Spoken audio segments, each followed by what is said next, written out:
16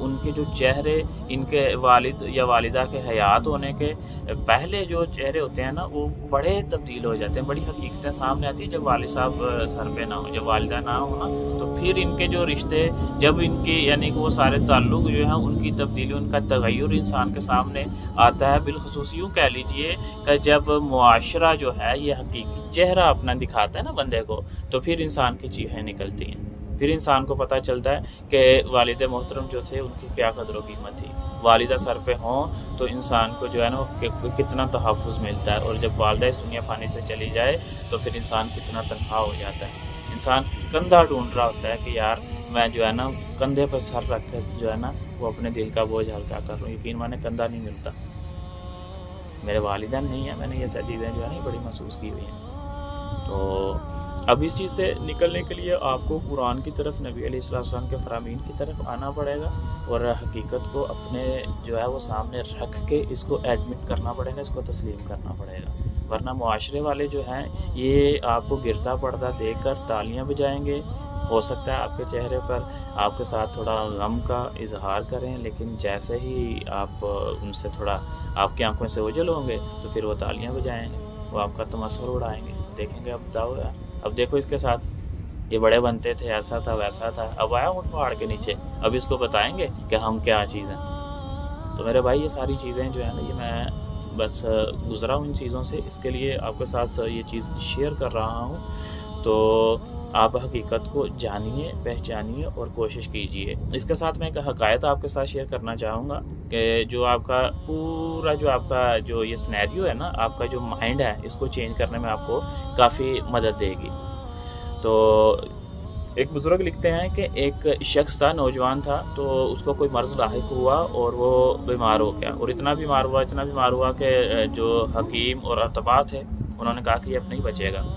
تو وہ قریب الموت تھا، مرگے بستر پر پڑا ہوا تھا، تو اس کے والد، والدہ، اس کی بیوی اور 2 بچے تھے، وہ اس کے پاس سب ارد گرد نا بیٹھے ہوئے ہیں۔ تو قریب تھا کہ وہ یعنی کہ جو ہے نا اس دنیا فانی سے چلا جائے، بہت زیادہ یعنی کہ علالت کے باعث۔ تو اس نے یعنی کہ جب اپنے اہل و عیال کو ارد گرد جمع دیکھا تو اس نے باپ سے سوال کیا کہ ابا آپ کیوں رو رہے ہیں، آپ کیوں پریشان ہیں، آپ اتنا ٹینشن میں کیوں ہیں؟ تو اس کے والد نے جواب دیا، اس نے کہا کہ بیٹا دیکھو میں بہت بوڑھا ہو چکا ہوں، ضعیف ہو چکا ہوں، اور تم ہی ہمارا ایک سہارا ہو، جوان بیٹے ہو۔ اب دیکھو کہ تم ہی بتاؤ کہ ایک جوان بیٹا وہ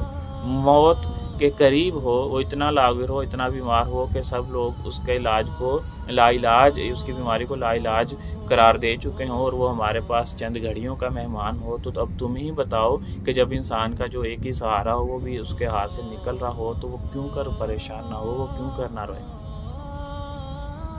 تو اس نے خاموشی اختیار کی، ماں کی طرف دیکھا تو ماں کی آنکھوں میں بھی آنسو تھے۔ اس نے کہا امی حضور آپ کیوں رو رہی ہیں؟ تو اس نے کہا کہ بیٹا تم دنیا میں بھی نہیں آئے تھے تو تب سے تمہارا اور میرا ساتھ ہے، تو تمہیں انگلی پکڑ کر چلنا سکھایا، تمہیں خود اپنے ہاتھوں سے کھانا کھلا کر پلا کر تمہیں بڑا کیا، تو اب ہمارا بیٹا جو ہمارے سامنے یعنی کہ وہ چند گھڑیوں کا مہمان ہے، ہمارے سامنے بستر مرگ پر پڑا ہوا ہے، تو اب بتاؤ کہ ایسی حالت میں تمہیں دیکھ کر، اپنے لخت جگر کو، اپنے جگر کے ٹکڑے کو اس حالت میں دیکھ کر میں پریشان نہ ہوں، روؤں نہ، تو کیا کروں؟ اب تم ہی بتاؤ، تمہارے بعد ہمارا کون سہارا ہے؟ ہم تو بوڑھے ہو چکے ہیں، تو اب تم ہی بتاؤ ہم کیا کریں؟ اس نے سائیڈ چینج کی، دوسری طرف دیکھا تو اس کی بیوی تھی، تو اس نے بیوی کو مخاطب کر کے کہا کہ تم کیوں رو رہی ہو، تم کیوں پریشان ہو رہی ہو، حوصلہ رکھو، صبر رکھو۔ تو اس نے کہا کہ دیکھو میرے سر کے تاج، آپ بیمار ہیں، علیل ہیں، اور آپ کی حالت سے دیکھ کر میں کیوں کر پریشان نہ ہوں، کہ ان قریب آپ ہمیں چھوڑ کر چلے جائیں گے، تو آپ کے بعد میرا کیا بنے گا؟ آپ تو میرے سر کے تاج تھے، آپ کے بعد معاشرے کی سختیاں جھیلنا پڑیں گی، لوگ مجھے تانے دیں گے، تو یہ سارا معاملہ جو ہے اس کو دیکھ کر تو میں کیسے جو ہے وہ خاموش رہ سکتی ہوں، میں پریشان ہوئے بغیر کیسے رہ سکتی ہوں؟ اب آپ ہی بتائیے کہ جب جس کا ایک حیات، جس کا شریک حیات اس سے بچھڑ رہا ہے، جدا ہو رہا ہے، اس کے بعد اتنی لمبی طویل زندگی ہے جو اکیلے تنہا گزارنی پڑے گی. معصوم بچے ہیں، چھوٹے بچے ہیں، یہ بھی نہیں. تو جب ان کی طرف دیکھتی ہوں، آپ کی طرف دیکھتی ہوں، اپنا آنے والا وقت دیکھتی ہوں، تو پریشان ہوئے بغیر میں کیسے رہ سکتی ہوں. اس نے بچوں کی طرف دیکھا تو بچوں کے بھی آنکھوں میں آنسو تھے. تو اس نے تھوڑی سی خاموشی، تھوڑا سا تفکر کیا، اور اس کے بعد اس نے کہا کہ اللہ آپ سب کا حامی و ناصر ہو. بڑے اچھے یعنی کہ جو ہے نا وہ آپ کے جذبات اور تاثرات دیکھے میں نے. لیکن ایک سوال میرے ذہن میں بھی آیا تھا کہ دیکھیں کہ آپ سب نے اپنے اپنے جو یعنی کہ وہ ضروریات تھیں، جو معاملات تھے، آپ سب نے، باپ تھا تو اس کی میں لاٹھی تھا، ماں تھی تو اس کا بڑھاپے کا سہارا تھا، بیوی تھی اس کے سر کا تاج تھا، اس کے اچھے اور برے کا ذمہ دار تھا، محافظ تھا، بچے تھے ان کا باپ تھا. تو سب نے اپنی اپنی اپنی ضروریات جو ہیں ان کو سامنے رکھتے ہوئے، ان کے نہ کمپلیٹ ہوتے یعنی کہ ان کو پورا نہ ہوتے ہوئے دیکھ کر، تو انہوں نے سب نے پریشانی کا اظہار کیا. لیکن میں تو یہ سوچ رہا تھا کہ کاش آپ میں سے کوئی ایک شخص تو ہو، آپ میں سے کوئی ایک بندہ تو ہو کہ جو یہ مجھے کہے کہ بیٹا یا جو ہے سرتاج یا ابو جان، میں اس لیے پریشان ہوں کہ آپ کے اوپر موت کی سختی آنے والی ہے. زندگی تو جتنی بھی یعنی کہ اس میں آزمائشیں تھیں، چھوٹی تھیں، بڑی تھیں، آپ طے کرے گئے. بیماری کا ایک خود ایک مسئلہ، ایک آزمائش ہے، یہ بھی عنقریب اب ختم ہو جائے گی، لیکن آپ کے اوپر موت کی سختی آنے والی ہے. تو ہم اس لیے پریشان ہیں کہ کہیں ایسا نہ ہو کہ موت کی سختی کے وقت شیطان آپ کو جو ہے نا بہکا نہ دے. آپ کہیں کلمہ توحید کا اقرار کیے بغیر، گواہی دیے بغیر، شہادت دیے بغیر نہ زندگی اس دنیا سے چلے جاؤ. کہیں ایسا نہ ہو کہ خاتمہ ایمان پر ہی نہ ہو پائے.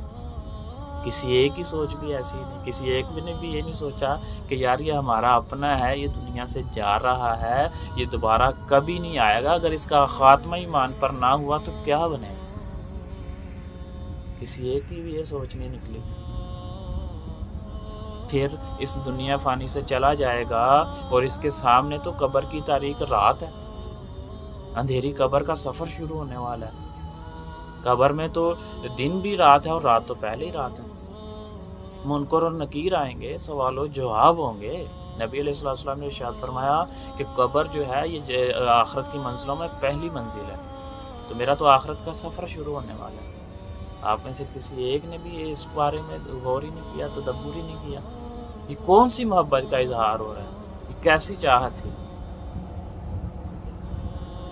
آپ بھی سوچیں نا، میں بھی سوچوں کہ جب ہمارا کوئی عزیز دنیا سے چلا جاتا ہے تو کیا کبھی ہمارے جتنے بھی عزیز و قارب گئے، کسی کی دادی گئی، کسی کی نانی گئی، کسی کے پھوپھی گئی، کسی کی بیوی گئی، کسی کی بیٹی گئی، بیٹا گیا، پھر والدین بھی گئے،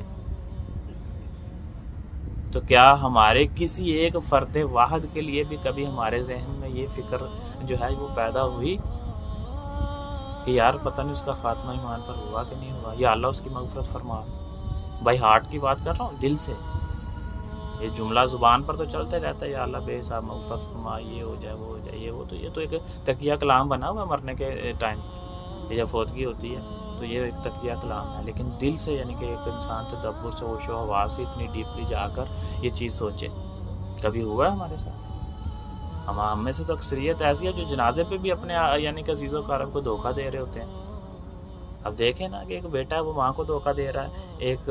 بیٹا باپ کو دھوکہ دے رہا ہے، بھائی بھائی کو دھوکہ دے رہا ہے، بھائی بہن کو دھوکہ دے رہا ہے، شوہر بیوی کو دھوکہ دے رہا ہے. وہ دھوکہ کس طرح دے رہا ہے یار؟ اس کو جنازے کی دعا نہیں آتی، اس کو جنازہ ہی نہیں آ رہا، بس کھڑا ہوا ہے بس، اور دیکھ رہا ہے دوسرے جو کرتے جا رہے ہیں وہ بھی وہ کرتا جا رہا ہے. تو اس شخص کا جو مرگے بستر پر پڑا ہوا تھا، تو اس نے کہا کہ آپ میں سے کسی ایک کی بھی یہ سوچ نہیں نکلی. یعنی کہ اس کا مقصد تو مطلب تو یہی نکلا نا کہ آپ سب لوگ اپنی ضروریات کو جو ہے نا وہ رو رہے ہو. مجھے تو کوئی نہیں روا، مجھے تو کوئی نہیں رو رہا. میرے ساتھ محبت کا تقاضا تو یہ تھا نا کہ آپ میری جو مشکلات ہیں ان کو اپنی مشکلات سمجھتے ہیں، لیکن آپ تو میری مشکلات کو اپنی مشکلات نہیں سمجھ رہے. تو ایسا نہیں ہے کہ انسان کو محبت نہیں ہوتی، سارا معاملہ ہوتا ہے، لیکن یہ حقائق بیان کرنے کا مطلب، یہ مقصد یہ ہے کہ تاکہ ہم بھی اپنا اپنا محاسبہ کر سکیں، ہم بھی اپنے نظریات کو، اپنی سوچوں کو بدل سکیں اور ہم حقیقت کو پہچانیں۔ تو اگر ہمیں بھی کسی مشکل کے وقت، ہمیں بھی کسی ایسے موقع پر جب یعنی کہ کسی سہارے کی ضرورت ہوتی ہے، تو ہی والدین یاد آئیں، تو ہی امی ابو یاد آئیں، تو ہی یعنی کہ وہ دوست یاد آئے، تو ہی وہ بڑا بھائی یاد آئے، تو ہی وہ رشتہ دار یاد آئے کہ یار یہ آج فلاں شخص ہوتا نا، تو پھر میں دیکھتا کہ میرے ساتھ کوئی ایسے کیوں کرتا، یہ ہوتا وہ ہوتا، پھر میں دیکھتا، یا فلاں شخص ہوتا تو میرے ساتھ ایسا نہ ہوتا، وہ مجھے تھام لیتا، یہ ساری چیزیں ہوتی ہیں۔ تو یہ ریالٹی میں پتہ ہے کیا، یہ ان کی محبت ہے، یہ ان کا بھڑک پن ہے۔ تو جو وہ کر سکتے تھے میرے بھائی، وہ تو کر گئے، امی اپنا بیسٹ دے کے چلی گئیں، ابو اپنا بیسٹ دے کے چلے گئے، ایک سجن، ایک یار، ایک سنگی، ایک ساتھی اپنا بیسٹ دے کے چلا گیا، شوہر تھا وہ اپنا بیسٹ دے کے چلا گیا، اور بدقاضا بشریت ان میں سے کچھ غلطیاں خامیاں بھی رہی ہوں گی، اسی طرح بیوی اپنا بیسٹ دے کر چلی گئی، اولاد اپنا بیسٹ دے کے چلی گئی۔ یہ اب آپ کا ٹائم ہے، نو اٹس یور ٹرن، یہ اب آپ کی باری ہے۔ اگر واقعی آپ ان سے محبت کرتے ہیں، واقعی آپ ان کی کمی فیل کرتے ہیں، تو you have to do something for them, تو ان کے لیے کچھ کرنا ہے۔ وہ کیا کرنا ہے، آپ اپنی دعاؤں میں ان کو شامل کیجئے اور صدقہ اور خیرات کیجئے ان کے لیے، جو ان کے لیے ایصال ثواب بنے، جیسا کہ نبی علیہ السلام نے ارشاد فرمایا۔ تو یہ ایسی چیزیں ہیں جو آپ ان کے لیے کر سکتے ہیں، ورنہ اگر صرف اور صرف آپ ان کو مصائب کے وقت، پریشانیوں کے وقت تو یاد کرتے ہیں، تو یہ پھر آپ کی خود غرضی ہوگی۔ فیصلہ اب آپ نے کرنا ہے کہ آپ ان سے محبت کرتے ہیں یا آپ سیلفش ہیں۔ میری بعض باتیں ہو سکتا ہے کہ آپ کو تھوڑی تلخ بھی لگی ہوں، تو اس کے لیے میں معذرت بھی کرتا ہوں، لیکن یہ ساری چیزیں ہیں کہ جب آپ ریالٹی کو ایکسیپٹ کریں گے تو اللہ سبحانہ وتعالیٰ کی جو منشا ہے، اس میں حقیقت ہے، جو مقاصد حیات ہیں، تو ان کی جو ہے وہ سمجھ آپ کو آ جائے گی، ورنہ آپ جو ہے وہ بڑے چیزوں کو سمجھ نہیں پائیں گے اور لوگوں کے سامنے بھی خود کو تماشا بنائیں گے، اور یہ زمانہ بڑا سخت ہے، تو اس کو سمجھے بغیر آپ جو ہے نا وہ نہیں نکل سکتے۔ لوگ تو آپ کو جو ہے نا وہ اس انتظار میں ہے کہ کب یہ آدمی گرے اور ہم جو ہے وہ تالی پہ جائیں۔ تو یہ معاملات جو ہیں، اب حدیث مبارکہ، ایک اور حدیث مبارکہ بیان کر کے تو میں اپنی بات کو ختم کرتا ہوں۔ نبی علیہ السلام نے فرمایا کہ 3 دن سے زیادہ کا سوگ نہیں ہے، 3 دن سے زیادہ سوگ منانے سے نبی علیہ السلام نے منع فرمایا۔ ایک دن جب وفات ہوئی، ایک دن اور ایک دن اور، یعنی کہ 3 دن ختم ہو گئے، سوگ ختم ہو گیا، اس کے بعد آپ دنیاوی معاملات میں دوبارہ آپ معمول پہ آ جائیں گے۔ لیکن یہ ہماری زندگی، یعنی کہ اگر ہم 6 سال 10 سال اسی کنڈیشن میں، اسی ڈرامہ میں چلے گئے، تو پھر مطلب ہے کہ ہم نبی علیہ السلام کی اس بات پر، اس قول پر ہم جو ہے وہ عمل نہیں کر رہے۔ پسماندگان کے لیے 3 دن ہیں، ہاں اگر کوئی بیوہ ہے تو اس کا الگ عدت کا معاملہ الگ ہے، لیکن اگر کسی کے والد محترم چلے گئے، والدہ چلی گئی، بھائی بہن چلے گئے، تو ان کے لیے 3 دن ہیں۔ 3 دن کے بعد آپ نے صبر کرتے ہوئے جو ہے دوبارہ اپنے معاملات میں معمول پہ آنا ہے، ورنہ اگر آپ ایک آدمی کو لے کے بیٹھے رہے تو آپ زندگی میں آگے نہیں بڑھ پائیں گے۔ تو یہ اللہ سبحانہ وتعالیٰ اور نبی علیہ السلام کی جو ریکوائرمنٹ ہیں، جو تعلیمات ہیں، ان کا یہ خلاف ہوگا۔ تو اب آپ خود فیصلہ کر لیجئے کہ آپ اللہ اور اللہ کے رسول کے احکامات کے خلاف جا کر کیسے سکون کی زندگی، کیسے پیسفل، کیسے اطمینان کی زندگی گزار سکتے ہیں۔ تو آپ سب سے گزارش ہے کہ آپ جو ہے یہ اللہ سبحانہ وتعالیٰ کے احکامات میں، اللہ تعالیٰ کے معاملات پہ راضی رہیں، اور اللہ سبحانہ وتعالیٰ کے معاملات کو جو ہے وہ ان کو اچھے طریقے سے سمجھ کر ان کے اوپر شاکر رہیں، اور اللہ سبحانہ وتعالیٰ کے معاملات کے مطابق زندگی گزاریں، اور جہاں تک ہو سکے قرآن کے ساتھ جڑ جائیے، کیونکہ قرآن پاک کو سمجھے بغیر جو ہے یہ مقصد حیات کو سمجھنا یہ ناممکن ہے۔ تو یہ حبل اللہ ہے، یہ اللہ کی طرف سے لٹکتی ہوئی رسی ہے، تو